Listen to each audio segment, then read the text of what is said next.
All right, hello. This is Mark from Music in Widescreen. Got a interview for you today. We've got UM grads that are doing a feature film on the British prog rock album Subterranea from the band IQ. And I have in the studio Matthew and Brandon with me today. Hi, guys. How are you? Hey, great. Thanks for spending some time here with me. And I just want to ask you a couple questions about uh, the movie. And first thing I want to say is this isn't for our viewers. This is not just some you know thing that you're making for the college that you'll be getting polite applause from family members and people associated with the film. So I wanted you to tell me a little bit about the production. I wouldn't want to say star power. It's a little bit too much, but this is not just your friends in the movie. So let's talk a little bit about that and the amount of locations and that type of thing. Sure.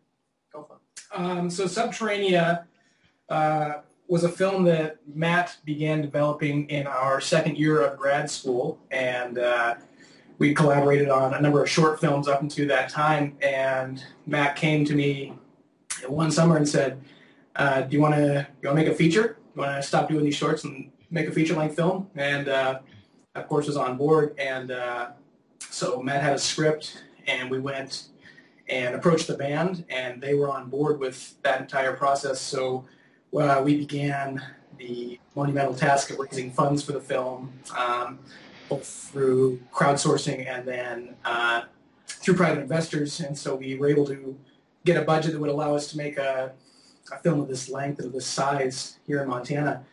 And the rest is kind of history after that. We were able to pull in some fantastic stars out of Los Angeles, which we've never had the pleasure of doing before, but we were able to get Bug Hall as our lead actor. He played the part of the captive, and you probably know Bug best from when he was younger playing Alfalfa in The Little Rascals. Right.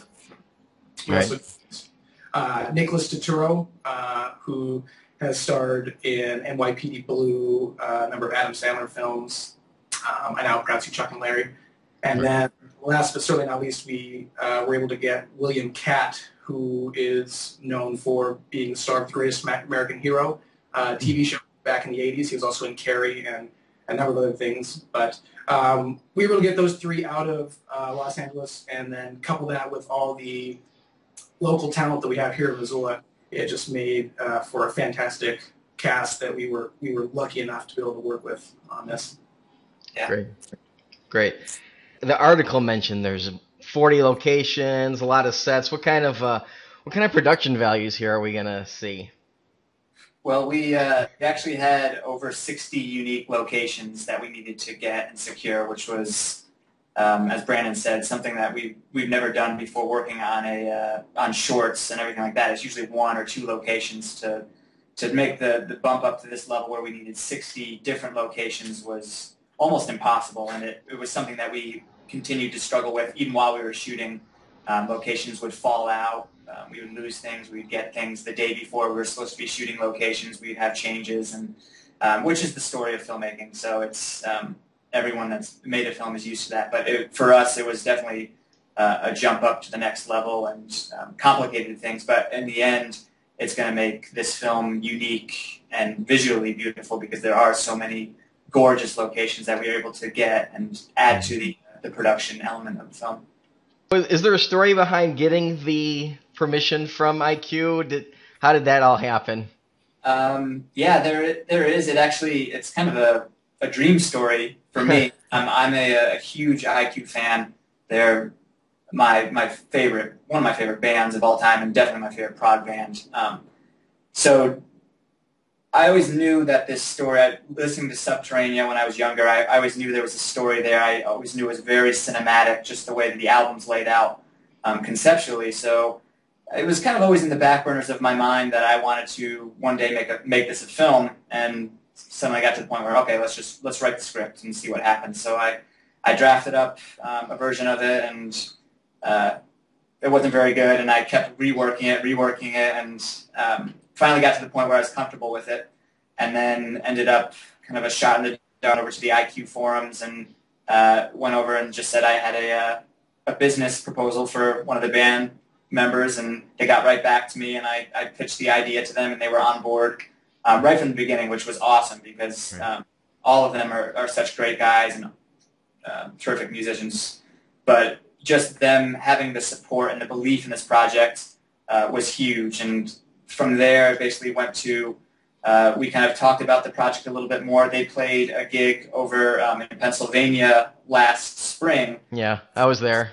Yep. Yeah. So I flew out there, and that's the first time I met the guys in person. So I kind of talked to them about the idea in person there, and we kind of hashed out a little bit more of what we're thinking about them in the score and kind of our timelines. And from that point on, it's just kind of been continue to collaborate and letting them know where we're at. And now we're beginning to jump into the scoring process of the film with them, which is incredible.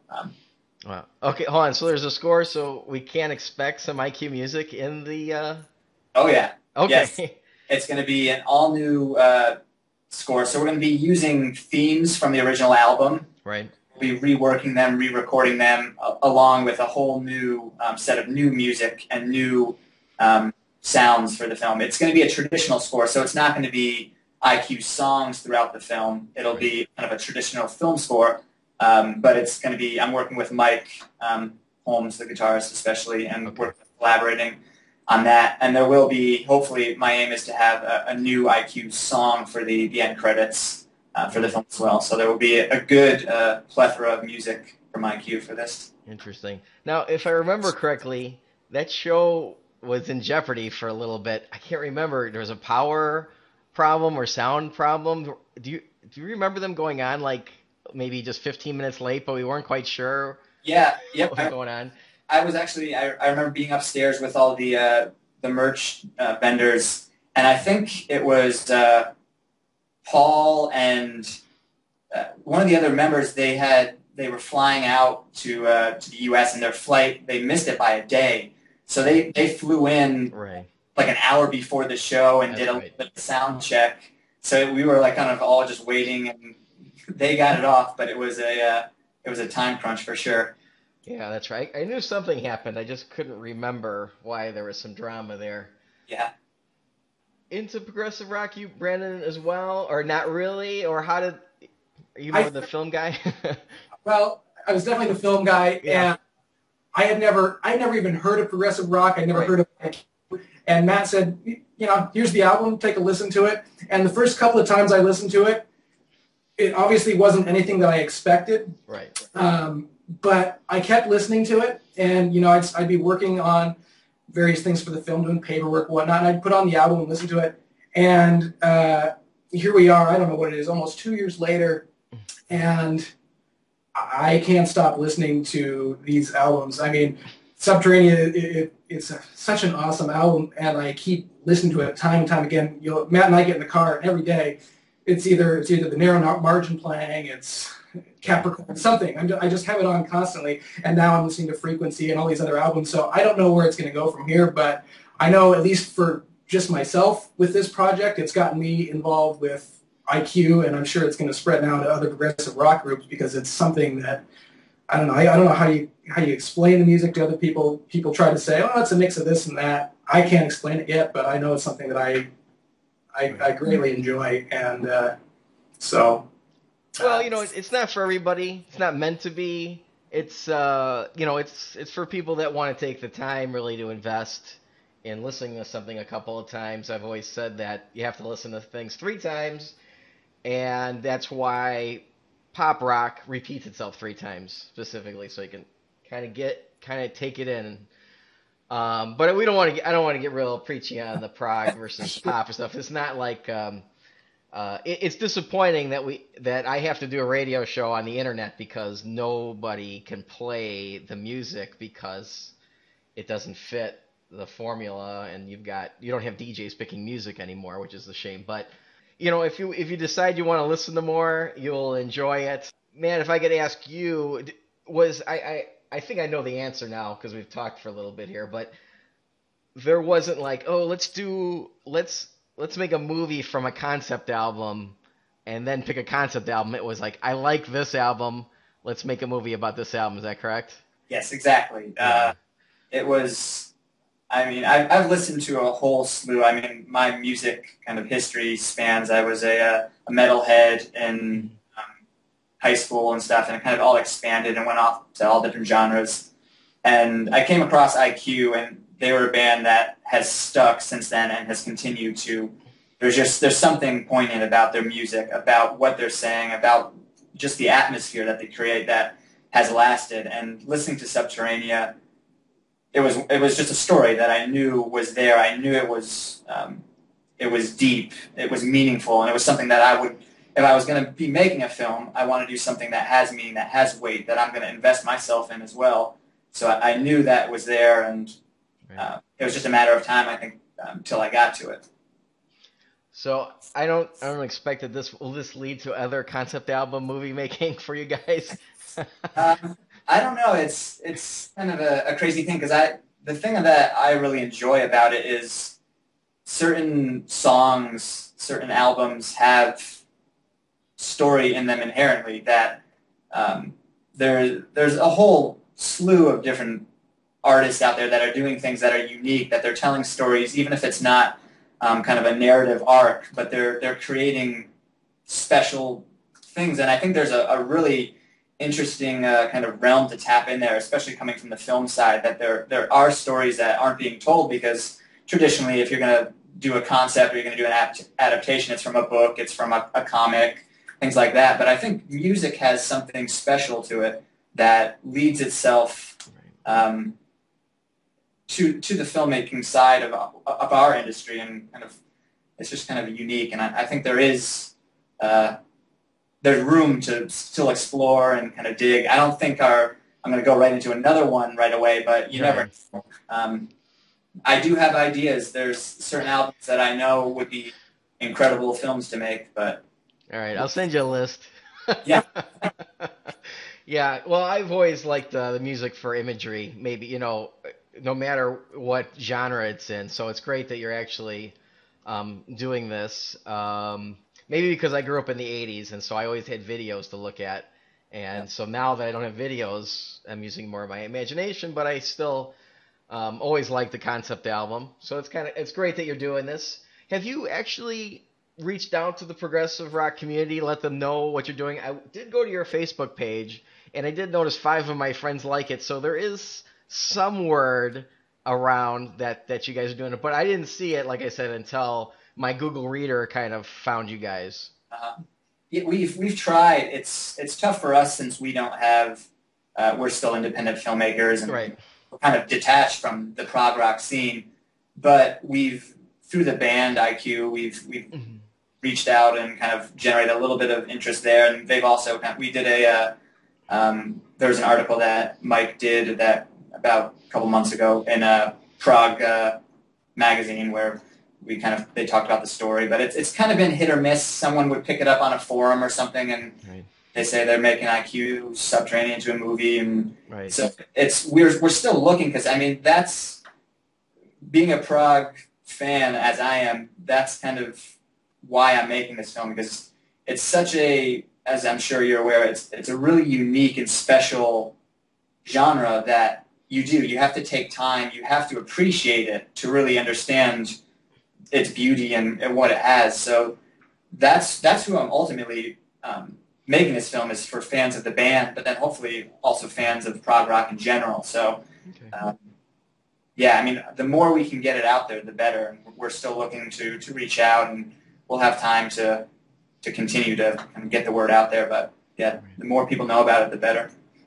The prog rock community is small, but you can there is a bit of a tipping point, so once enough people know about you, the 90% of the community will at least, reach out and figure out what's going on. Whether they decide they convert into a purchase or not is one thing, but this will be very exciting for a lot of people. I'm sure. I know a lot of people traveled a long way, like yourself, to see IQ.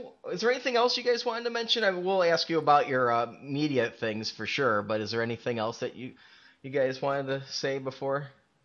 I'm just really thankful that when I did have that meeting with the band, that they were so receptive to the idea, and it speaks, I think, again, for this genre, that it's not a bunch of egotistical musicians sitting on their towers. They're human beings that want to be creating artistically, and a project like this, I mean, we're broke filmmakers, came to them with this idea because we want to be creative, we want to expand it, and I think they saw that it was a cool, unique thing to do, and I'm just grateful that they accepted that and that they kind of championed the project as well as they have. So I'm thankful because it means a lot to me. All right. Yeah. Well, great. What URLs and or Twitter handles or what else? What do you got for me? I know there's a Facebook. Is it called Subterranea Film? I'm trying to think what that URL is. It's Subterranea Movie. Let me pull it up here. I had it as well. Our Twitter feed is Subterranea Movie. Oh, Subterranea Movie, and that's probably what the Facebook page is as well, right? Yep. Yeah. Yep. Subterranea Movie with no dash in that. Okay. Subterranea Movie. And I'll put links in the video here before we post it as well. Yeah. So YouTube, or I'm sorry, so we got Facebook and Twitter then. Yep. And our official website is subterranea-movie.com. Okay, and there is okay, I didn't even notice that. They didn't put that in the article, did they? No, they didn't. Yeah, we've kind of got a whole array of sites and things, and our website we kind of created an interactive maze to kind of get into the story of this character, where you either enter the site or you can enter this hallway system where we hid IQ quotes on the walls, so that we had a contest a while back where if you found all the IQ quotes, you would get a T-shirt. Oh, cool. So we've got a pretty good setup going. Yep. Cool. All right, well, Matt, Brandon, I want to thank you so much for your time, and best of luck with this film and everything else that you do going forward. It's very exciting. I think a lot of people would love to be doing what you're doing. Forget the subject matter of this particular thing. I think it's a exciting time for you guys, and best of luck. Thank you so very much. much. We appreciate it.